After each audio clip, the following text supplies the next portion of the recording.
And Lord Chaitanya says in the Chaitanya Charitamrita in several places that he says, Maryada Langana Prabhu Karite na paran, which means in Bengali it says, Lord Chaitanya could not tolerate misconduct. He could not tolerate Maryada Langana, when a devotee would not behave properly or not have the right conduct or behavior. So he would be very unhappy with that devotee. So this term Maryada is in many places. So Maryada, oftentimes people say Maryada means rules and regulations, or Maryada means Vaidhi sadhana, or Maryada means Maryada Purushottam. Then Ramachandra, he's the god of law and order, rules and regulations. But it means more than that. It has a very strong meaning of behavior and conduct. For example, in the Chaitanya Charitamrita, Sanatana Goswami wanted to go to Vrindavan, and Jagannatha Pandit, he was telling him, oh no, you should go to Vrindavan. And Jagannatha Pandit was instructing him. And Jagannatha Pandit is a very junior Brahmin, very junior devotee. So this was Maryada. This was a breach of Maryada. So when Lord Chaitanya heard about this, he told Sanatana, he said, this Jaggi, he didn't even say his whole name. The verse is there in Chaitanya Charitamrita. We gave class in this. He said, who is this Jaggi? He just said Jagi, Jaggi. Like my name is Pranavalabhadas. And I say, hey Pran, like we don't say the full name. So he just called him, just like we say Jagai and Madai. Their name was actually Jagadananda and Madhavananda. They were Brahmins, Madhavananda and Jagadananda. But because they were so degraded, people said, Jagai and Madai, like some short nickname. So Lord Chaitanya said, who is this Jaggi? This Jaggi, he's instructing you. This is a breach of Maryada, and he uses the word Maryada. This is Maryada Langana. This is wrong. He should not do like this. So then another verse, Lord Chaitanya says, Maryada Vaishnava Vibhushita. He says, Maryada, the conduct and behavior is the ornament of the Vaishnava. You should have proper behavior and ornament, we wear ornaments, rings and bracelets, necklaces. It's an ornament to beautify us, to make us look more attractive or pretty or opulent. So the beauty of the Vaishnava, the ornamentation, is the behavior, the proper behavior and conduct.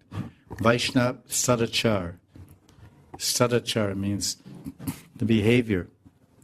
So therefore we have to learn. So, for example, we have something called Vaishnava Aparad. So there are 6 kinds of aparads which are mentioned in the Puranas.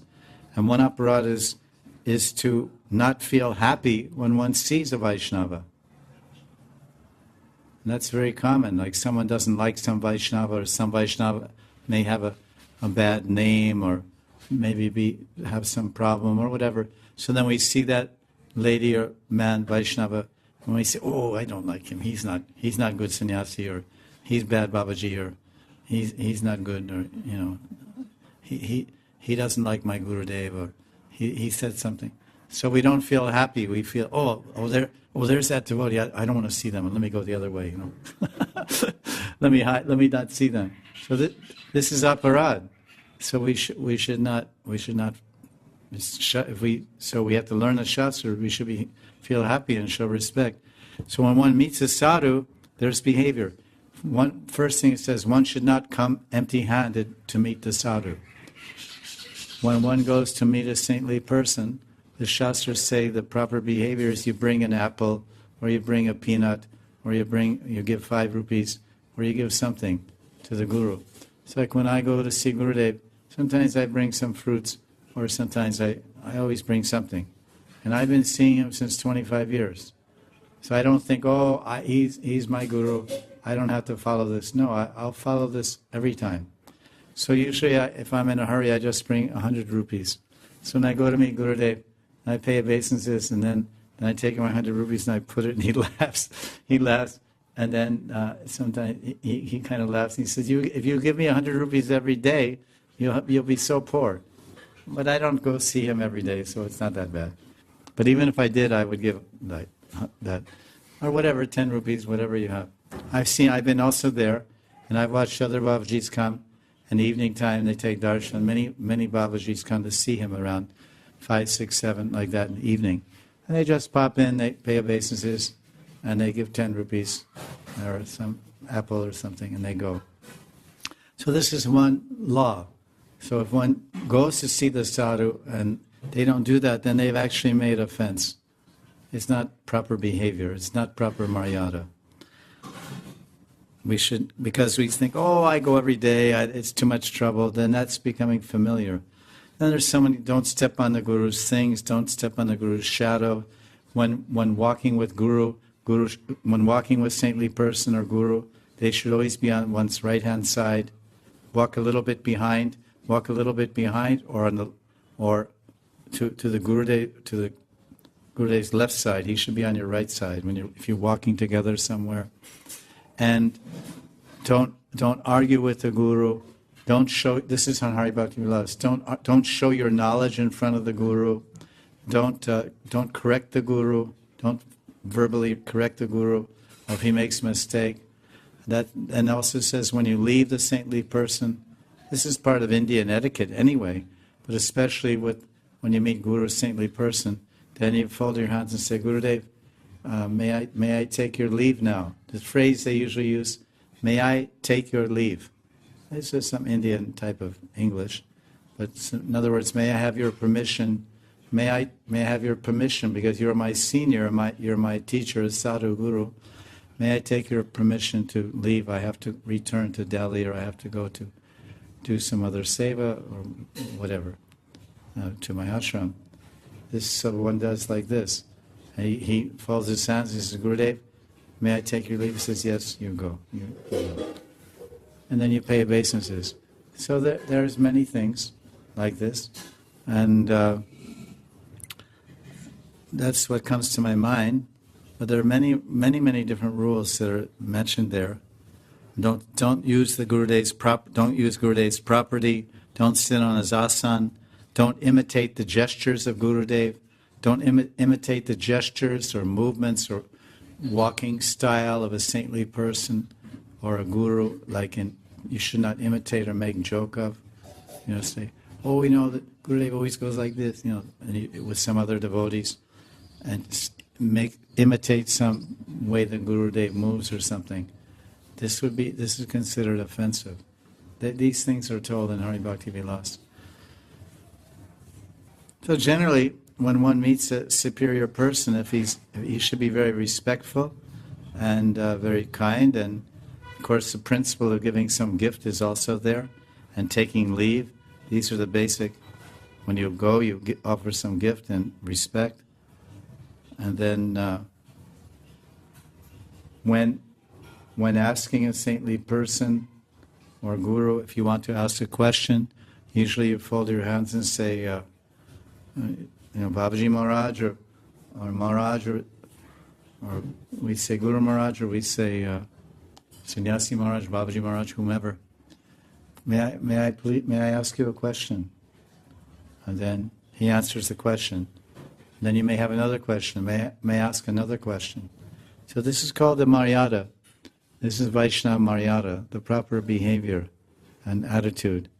And because the Guru or the saintly person may be very busy, but they're very friendly. When you go there, they're friendly, and you may think, oh, I'll stay here a long time, but they may be very busy. So you may ask one question, then you say, is it all right? May I ask another question? Are you busy? No, I'm not busy. You can ask. Like this. So when one meets a saintly person or Guru, he goes in a very humble state of mind, he or she, very respectful and humble, and learn these different rules and regulations which are in Shastra, and remember some of the things that I said. And then if you behave like that and act like that, then it probably wouldn't incur any aparad or offense. That would be the proper way. And if you go to an assembly and you're meeting some sadhu or guru, and there are very senior people already there with the guru or the saintly person, there's very senior Babajis or disciples or big people, then you should be very quiet and sit in the back and not make much. You pay obeisances, you come in, pay obeisances, then you sit very quietly and wait to be recognized by the teacher or the guru, because they may be in the middle of some important meeting, or they may be meeting with some very senior or serious sadhus. So they're allowing you to enter the room and allowing you to be there, but they may not have time or be able to pay attention to you or to entertain your questions. So you have to be patient and maybe wait for some time. And if you see that they're involved in a very long conversation or a very deep discussion, you may feel that I should go now, or the Gurudev may say, or the teacher may say, he may recognize you at some point. But you should not interrupt or interfere with some existing conversation or satsang that's going on already when you enter the room.